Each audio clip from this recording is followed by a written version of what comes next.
Good morning. My name is Eurika, and this year I wanted to research about pediatrics because it's one of the specialties in the medical field I find very engaging.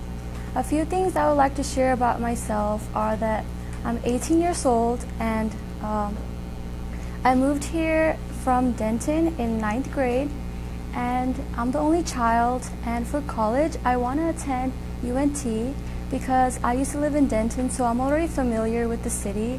And after we went to the field trip this year, I think I liked it even more, and I felt like it helped me decide that that would be the right college for me to go to for undergrad. And I chose to take ISM my senior year because I wanted to challenge myself and also expose myself to things that I could expect after high school. The quote I chose for this year is "Life is big, so keep reaching."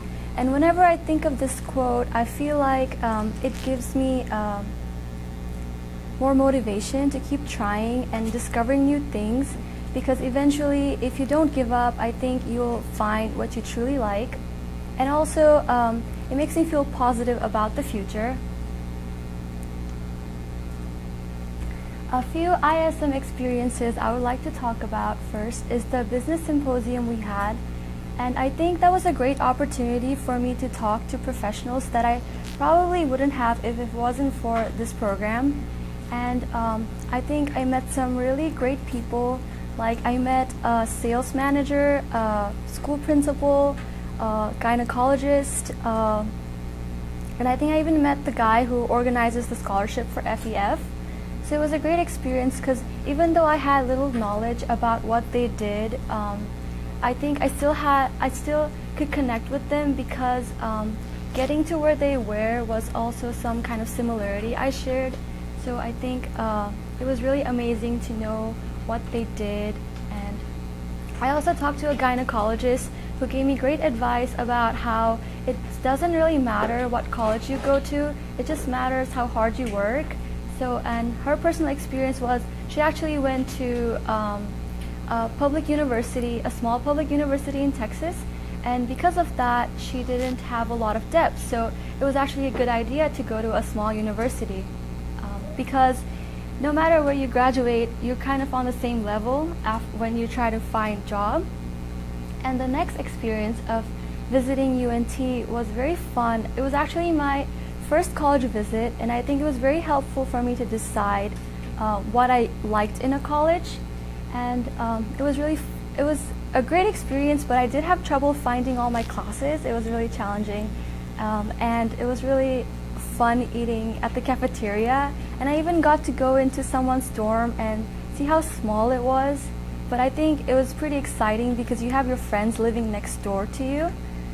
So I'm looking forward to it. And the classes I attended in UNT was biology, health psychology, and I think economics. And I think one of the memorable class I took that day was health psychology, because in that class we talked about how people with diabetes have trouble with making changes to their lifestyle, even though they know what's right from wrong, because they're so accustomed to what they usually do that their regular habit has just become like so used to that it's almost like impossible for them to change. So that class just talked about how you can help them and why things like that happen to people. And lastly, the research showcase we had before winter break was a great experience as well, because I got to look at people's display boards. It was very creative, and also find out professions that I didn't know existed. And it was really cool to see what other people were doing, because they were not all medical related. It was like a variety, so I had fun looking at that. And also, I really liked it when people came and talked to me about my display board. I felt like I was attracting their attention, and when they spoke to me, I feel like I could relate to them. I even had Miss Gates come by and share a personal story with me, and so I think that really gave me a great insight on how people thought about my topic and their experiences. And I also got to talk to some younger kids who were interested in joining ISM, so I was really happy to explained to them what ISM was all about and how it's a very good class to take if they're willing to put the effort. Next, moving on to my research. So the first research I did was on child psychology, and basically child psychology was about how kids are very resilient and they're affected a lot when they're kids, because as you grow older at a certain point, you kind of like, it's hard for you to change your habits. So it's very important to help them form the right habits at a young age as soon as possible so they can make better choices as an adult. And so, because it really stays for you with a long time, because kids aren't able to detect really what's right from wrong when they're younger. So whatever they see and hear, they kind of like learn from that and just go on with it. So it's important to tell them that, oh, don't do this or don't do this, stuff like that. So yeah. And next, the research I did about, the article I read about pediatrics in pharmacy education was about how even pharmacy schools are incorporating pediatric courses in their curriculum, because a very vast knowledge is required to become a doctor, and it's always good to have some knowledge from a different topic. It doesn't hurt, and I think it's a really good idea. So similarly, after reading that article, I thought maybe pediatric school also has other electives that are outside of the field that also aids in helping become a better pediatrician. And next was an article about neonatal glycemia and neurodevelopment outcomes. And I think this was just about how some infants are born with really low glucose level than normal, which can affect their vision and actually cause slower brain development. So it actually could get serious if not treated properly. And so what I learned from reading this article was, even if kids do have neonatal glycemia, it can actually vary slightly from every kid. So I realized that when you're treating a patient, you should think of the individual more than like the illness in general. So I think you should be able to personalize a treatment to everyone, so it actually is effective. And next was about safety for kids, and this article was about how adults put their kids in the shopping carts, but it's actually a not safe thing to do, because the shopping carts are actually very low, and when the kids move around, they can actually fall and hurt themselves. So because even like some of the daily things we do and the things we feel like isn't harmful as for a kid, it can actually be pretty harmful. So it's very important to think ahead of the child, think one step ahead of the child, and always be protective and help them so they don't make small mistakes that could impact their life forever. And lastly, about teen substance abuse, like we all know how kids always do drugs and alcohol, and usually it might just be for fun, but it can also be for kids who are trying to hide their emotions. So it's so when the parents want them to receive help from the pediatrician or any kind of expert, they aren't really able to detect it because they become so used to hiding what they really feel that it's almost very difficult for an expert to know if they're actually doing it and how to help them. So the pediatricians have to try out different methods, like to get the honest answer out of them.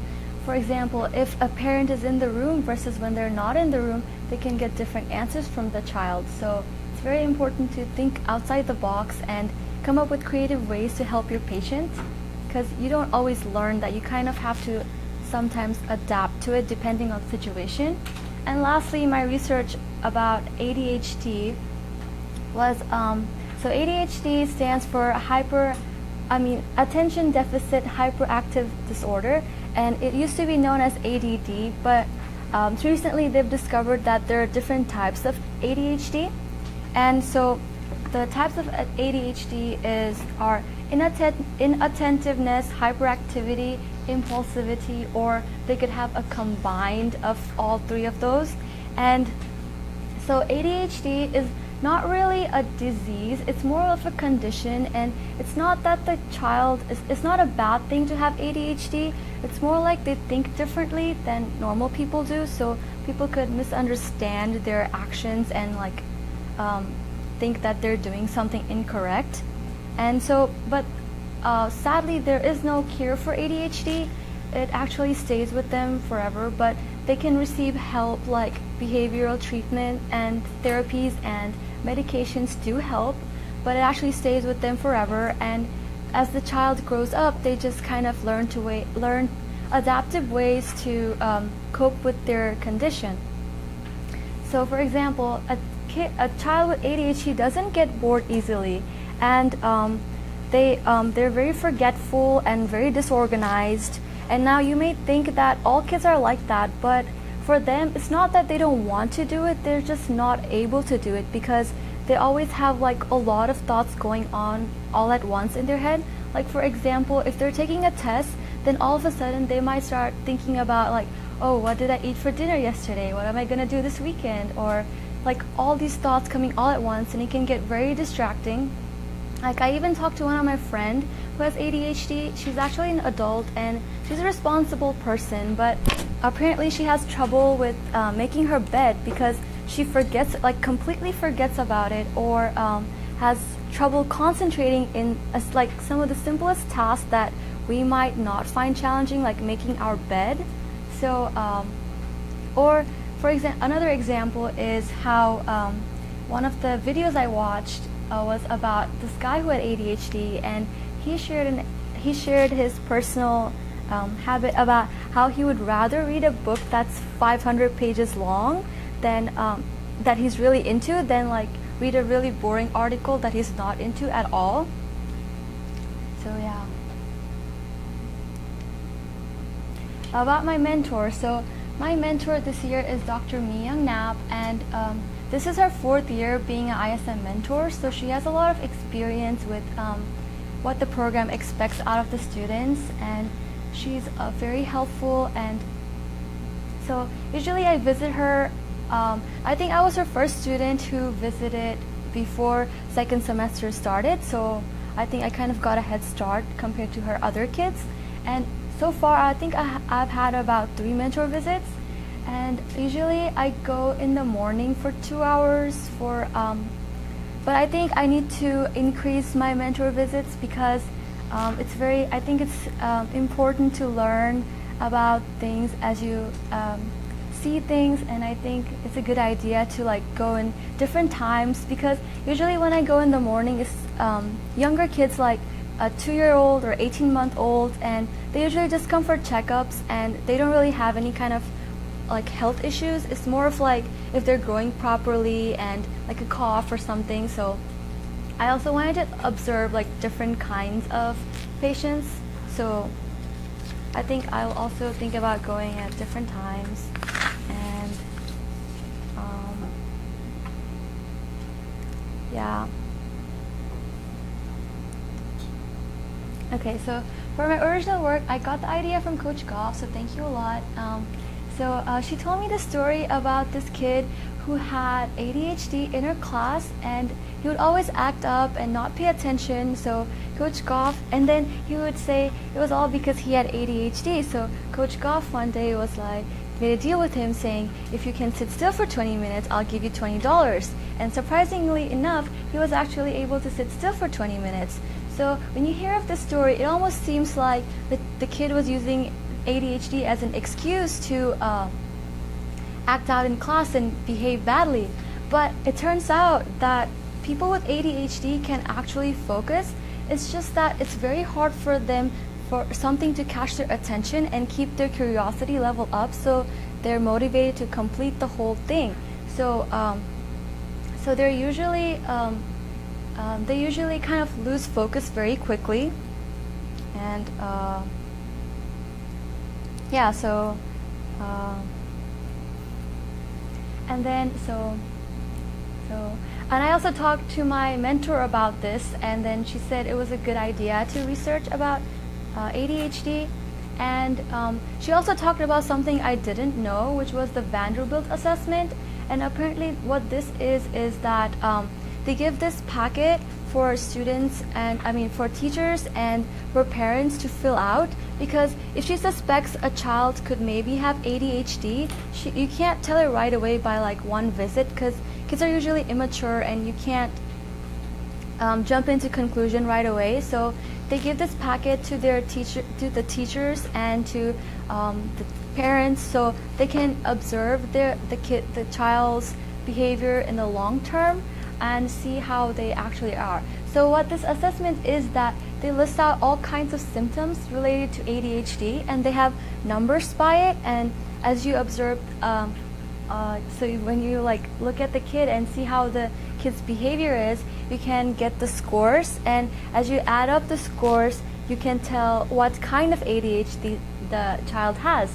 So because of people might have misconceptions about ADHD, I wanted to make a brochure, and I told my mentor and she said it was a good idea. So what I wanted to include in my brochure was a section dedicated, maybe if I can, to like a personal success stories, if I can find anyone willing to share the story, and also the symptoms and how you can actually detect the difference between a child who does have ADHD versus someone who's actually normal but just acting out as a kid, and like when it's important to seek help, and also like maybe putting a graph, because it's the diagnosis of ADHD has been on the rise, and it's usually more common in boys than in girls.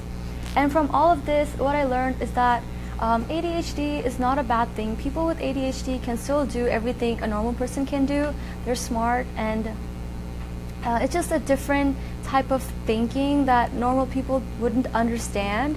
And I also learned that to really have treatment for a patient, you should be able to put yourself in their shoes and kind of really understand what they're going through, because sometimes when you hear of these conditions, it's really hard to imagine what they actually feel like. And so far, all the thoughts for ISM. I think all the things in ISM that I've done so far has been very helpful to determine what does interest me and the areas I'm good at and bad at. So things like making cold calls and researching professionals on the internet and conducting interviews and coming up with all the questions and dressing professionally. All of those have been very helpful that I probably wouldn't have learned in a regular academic class. So, and also I also learned to manage time wisely, and I think that's a skill that can come handy in all aspects of life.